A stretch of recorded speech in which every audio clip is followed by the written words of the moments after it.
Once upon a time in the colorful reef of Bubble Bay, there lived a young fish named Finley. And Finley was unlike any other fish in the sea. While the other fish loved swimming and splashing and diving through coral tunnels, Finley hated water. He didn't like being wet. He didn't enjoy bubbles and he absolutely despised swimming in schools. "You're a fish," they would laugh. "Water is your home," they would say. But Finley just shook his head. "I wish I could live on land," he sighed.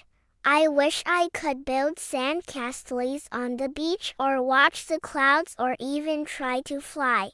Now, everyone thought Finley was strange except for his grandfather, Old Man Finnegan, who, despite being hard of hearing and hard of seeing and mostly hard of everything, had a heart as big as the ocean. "It's all right, Finley," he would say with a twinkle in his eye. "If you don't like water, then you must be one of those rare dry fish we hear about. They say dry fish can walk on land and breathe in the air like us."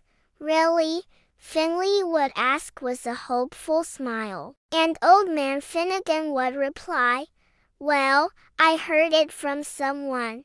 I think, maybe, it was a book. I'm not sure. But either way, you can do it, champ. If anyone can, it's you." And so, although all the other fish teased him mercilessly, Finley held onto his dream of living on land, believing his grandfather and the mysterious book he spoke of. So every day when the sun peeked over the horizon and the reef awoke, Finley would slip away from the others and spend his time on the beach. Sometimes he'd build sand castles, sometimes he'd watch the clouds, and sometimes he'd practice jumping over small pebbles and seaweed, pretending they were mountains and valleys on the moon. And though he never got very good at it, he always had fun. One day, however, a terrible storm swept across the coast. The wind howled, the waves crashed, and the rain poured. All the fish hid in their holes, but poor little Finley got swept up in a tide pool far from his reef. He tried to swim back out, but the waves kept pushing him deeper into the pool. And soon he began to panic. This was the worst water he'd ever been in, darker, colder, and full of scarier things than anything he'd ever seen in the ocean. Crabs scuttled sideways, a seagull squawked overhead, and a giant, sleepy turtle stared at him with blank eyes. "Help!" cried Finley. "Can anyone help me? Please take me out of this water."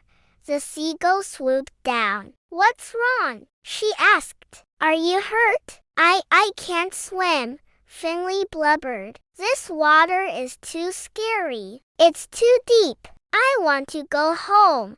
"You can't swim," the seagull repeated, tilting her head. "That's no problem. I can carry you out of here." And before Finley could thank her, she scooped him up in her beak and flew him all the way to the surface. When he was safe on the beach, gasping for breath, the seagull turned to leave. "Thank you," croaked Finley. "But where are your eyes? How do you see without eyes?" The seagull stopped and looked around her. "Oh, dear," she said. "I'm terribly clumsy. I bumped my head and lost them this morning. I haven't found them yet. Do you think you could help me look?" "Me?" said Finley. "But I've never looked for anything before, let alone someone else's eyes." "Well," said the seagull, "you've got nothing to lose. You can't swim, so you might as well give it a try."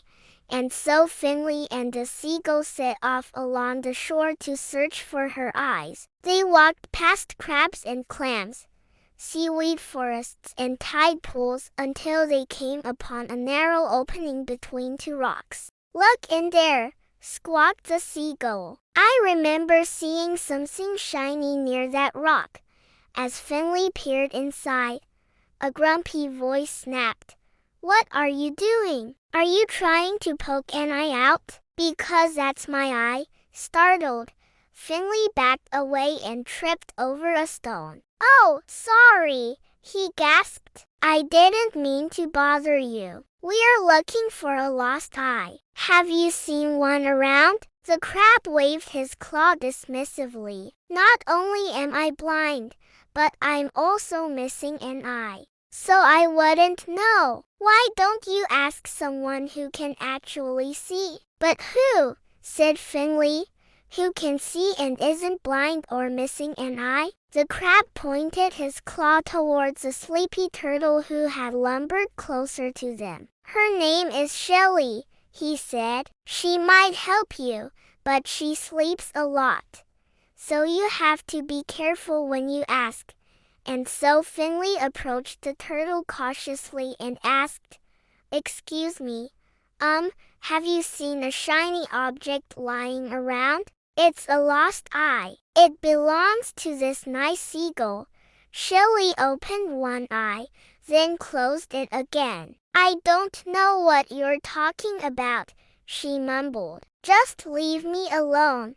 But, said Finley, we only need a second. Could you just tell us? Just then, Old Man Finnegan swam up to them. Finley, he exclaimed, what are you doing here? Don't you know it's dangerous? He turned to the turtle. Shelly, my dear, could you please help this young man? His name is Finley and he needs our assistance.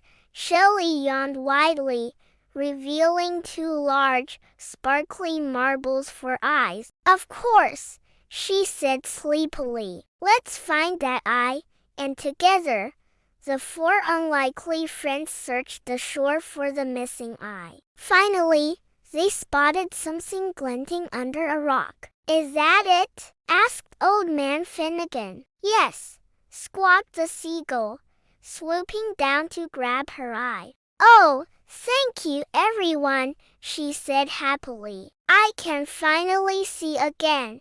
As the friends celebrated, Finley felt a pang of sadness. He wanted to join them, but he knew his grandfather was right. He couldn't swim. Then suddenly, an idea struck him like a bolt of lightning. Using his tail, he swished the water into a small pile on the beach, scooped up a handful of sand and placed it on top. Then used his fins to make a small indentation in the middle. Here, he said, handing the pile to the seagull. You can use that to make a nest for your eye. It'll keep it safe from the waves and the wind. The seagull's face lit up. Brilliant, she exclaimed. Why didn't I think of that? Thank you, Finley. And with her eye safely tucked away, the seagull, the crab, and the turtle all invited Finley to spend time with them on land, playing, exploring, and telling stories. From that day on, Finley became the first fish to ever build a dry bubble at the surface of the water. It wasn't very good at first. Every time he made one, the wind would blow it away.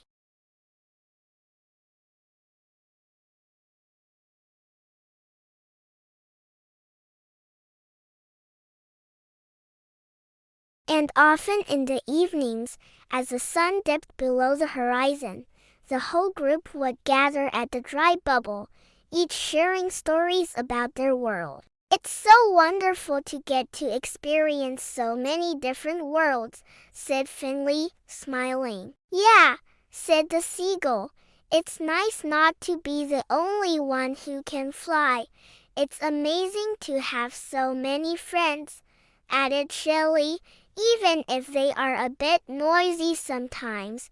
And the crab, who hadn't spoken a word the entire time, suddenly said, Well, this is the best tide pool I've ever been stuck in. So as the years went by, all the fish in Bubble Bay learned not to make fun of Finley for not liking water, because after all, it's what makes him him. And that's a great saying. The end.